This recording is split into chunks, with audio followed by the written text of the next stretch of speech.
Hii si hadithi ya kubuni, ni tukio halisi lililotokea. Janga la MV Bukoba, Lake Victoria. Asubuhi ilikuwa tulivu juu ya maji ya Lake Victoria. Watu walikuwa safarini, wengine wakirudi nyumbani, wengine wakielekea sokoni, wengine wakisafiri kikazi. Hakuna aliyedhani kuwa siku hiyo ingeandika historia ya majonzi makubwa nchini Tanzania. Hii ni hadithi ya MV Bukoba. Tarehe 21 mwezi Mei mwaka 1996. Feri ya MV Bukoba iliondoka bandarini Mwanza ikielekea Bukoba kupitia Lake Victoria. MV Bukoba ilikuwa feri ya abiria iliyokuwa ikifanya safari za mara kwa mara katika ziwa hilo kubwa zaidi Afrika Mashariki. Ilimilikiwa na shirika la reli Tanzania wakati huo. Kwa miaka mingi, ilikuwa njia muhimu ya usafiri kwa wakazi wa mikoa ya kanda ya ziwa. Lakini siku hiyo, mambo hayakuwa ya kawaida. Ripoti zilionyesha kuwa feri hiyo ilikuwa imebeba abiria wengi zaidi ya uwezo wake halisi. Idadi ya abiria haikuthibitishwa kwa usahihi, lakini makadirio yanaonyesha kuwa kulikuwa na mamia mengi ya watu ndani ya chombo hicho. Baadhi ya vyanzo vilikadiria kuwa kulikuwa na zaidi ya watu 800. Wengine waliamini idadi ilikuwa kubwa zaidi. Kilichowazi kwamba feri ilikuwa imejaa kupita kiasi. Asubuhi hiyo, hali ya hewa haikuwa mbaya sana. Hakukuwa na dhoruba kubwa, lakini mzigo mkubwa wa abiria pamoja na mizigo yao ulifanya feri kuwa katika hali hatari. Takribani karibu na pwani ya Mwanza, feri ilianza kuyumba. Watu walihisi mabadiliko ya ghafla.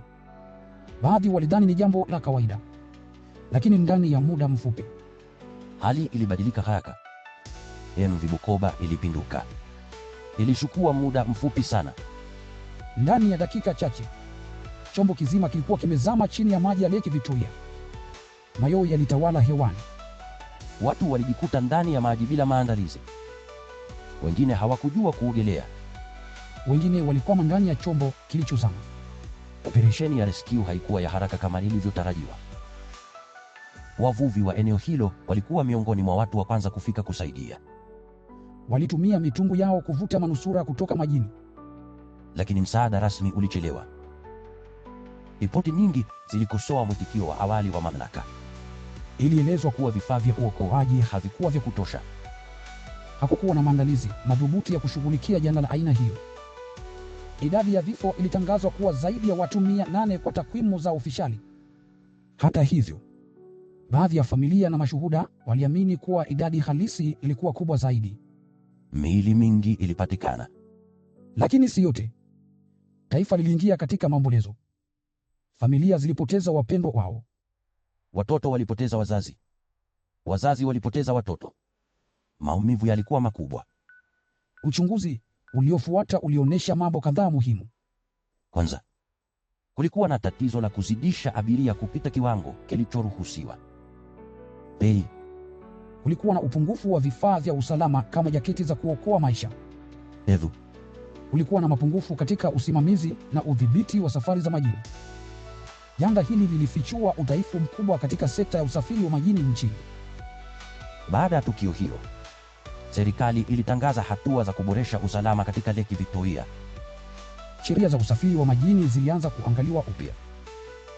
Ukaguzi wa vyombo ukaongezwa. Mamlaka zikasisitiza umuhimu wa kufuata viwango vya usalama. Lakini kwa familia zilizopoteza wapendwa wao, marekebisho hayo hayakuondoa maumivu.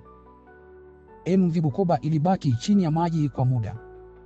Baadaye, juhudi za kuinyanyua zilifanyika ili kusaidia katika uchunguzi na kutoa miili iliyokwama.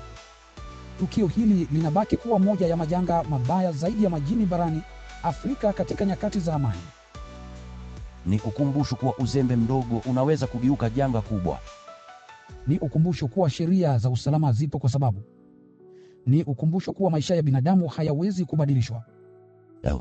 Jina la MV Bukoba linapotajwa, linabeba kumbukumbu ya majonzi, lakini pia somo muhimu. Usalama si chaguo, ni wajibu. Hadithi ya MV Bukoba itaendelea kukumbusha vizazi vijavyo umuhimu wa uwajibikaji katika usafiri wa majini. Dunia ina stori nyingi za kutushangaza, hatuna haja ya kutunga.